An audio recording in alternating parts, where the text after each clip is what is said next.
So I wonder what you guessed. Not many students have correctly guessed what it is before. It's actually a vampire. So this is a lady. She actually is from a later plague outbreak.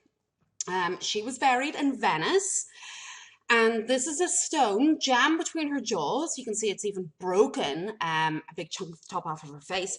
And this was, they thought, to prevent her from feeding on victims and thus spreading the plague.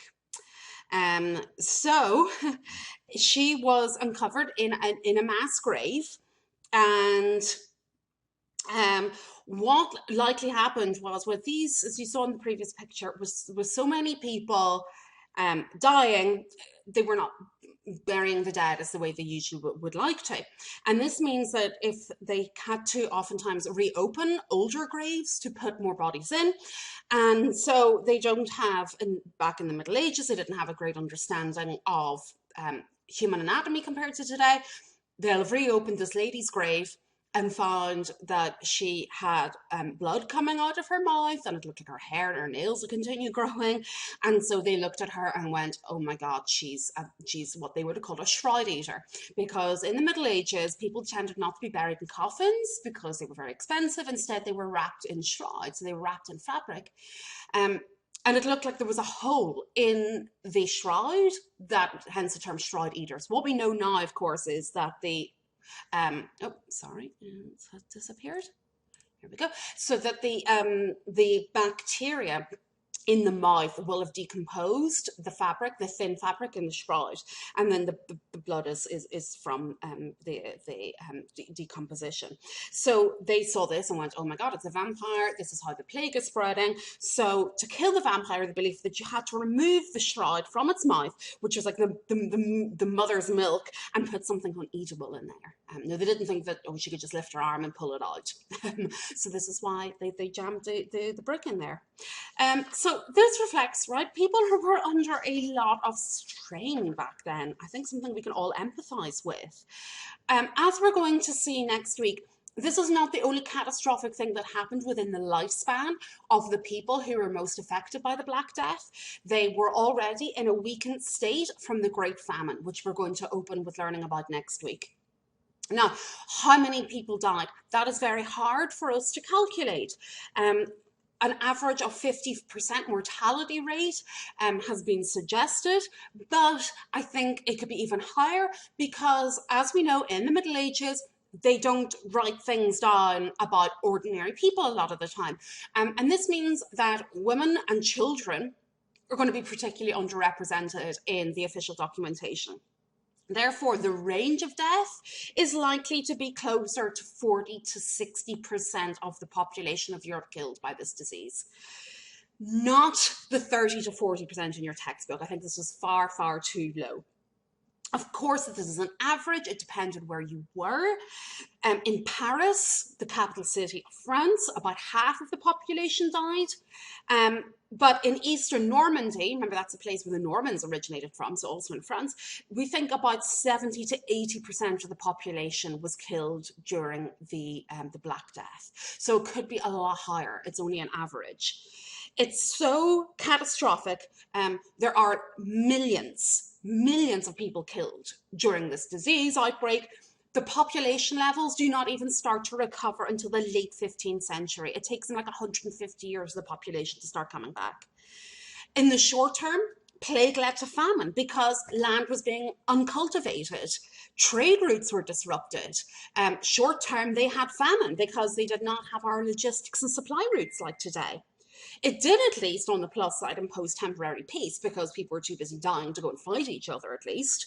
Particularly since they thought that the plague was retribution from God. So they didn't want to go and make God even angrier by fighting each other. And also they knew that anybody killed, gonna rot, bad smells, and of course pestilential air they thought was spreading the plague. So they avoided that. What we can see sort of how it really disrupted people mentally though, they did not have our mental health, God help them back at that time period. But we can see this like increased fascination with death. And as we know, they were already obsessed with purgatory, but they got even worse. So here's some examples of art in the aftermath of the Black Death. So the fact that so many people died and they couldn't treat their loved ones the way they wanted to, it didn't sit well with people. It really caused them a lot of trauma. So what art historians describe and religious historians is a cult of remembrance springing up after the Black Death. This means that in art, we find the individual being represented a lot more. Before the Black Death, art, if you've ever been to any art galleries with medieval collections, you'll see it's mainly religious. What's happening after the Black Death? People want to deal with their trauma, represent the individual.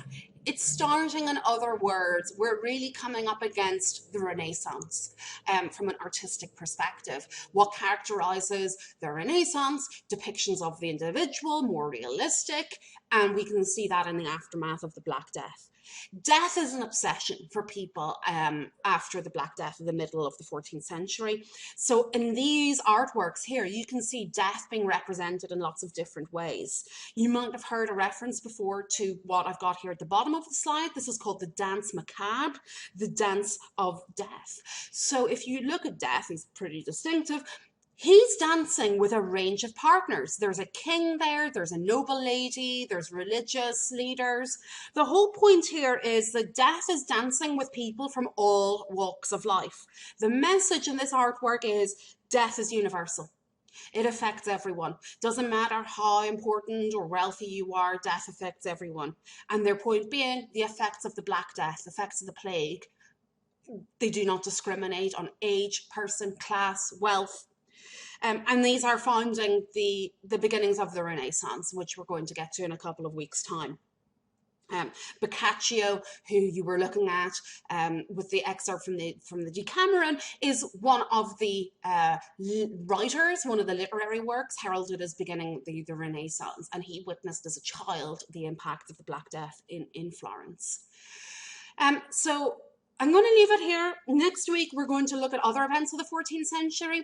We're going to look at how, we're going to start off with famine, and the start of that is going to show how this might have made the Black Death worse. Then we're going to move on to things that really are long-term effects from the Black Death, like people are questioning the church. They're questioning religion. Now, not that they're becoming any less religious, in fact, because as we've just seen, they're obviously going to turn to God and turn to religion to explain why they were experiencing what they were experiencing, but the way that they viewed the church is certainly changing. We are seeing the beginnings of the Reformation in the aftermath of the Black Death. So we're going to talk about that next week, and then we go forward into the Renaissance and the Reformation as well. And both of those things are arguably long-term effects from the Black Death.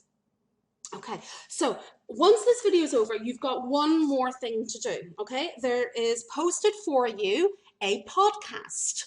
And this podcast was only published last week, maybe the week, very recently anyway, from the Medieval Podcast. What I want you to do is listen to it, and then I want you to post about something that you learned from the podcast. Now, what this podcast does, it does go over an awful lot of what I talk about in my videos today. So if you want to listen to another perspective, I mean, there's information there that I didn't cover, then listen to the whole podcast. But if you are running low on time and you just want to get to the stuff that's new in the podcast, I would start at about 30 minutes in.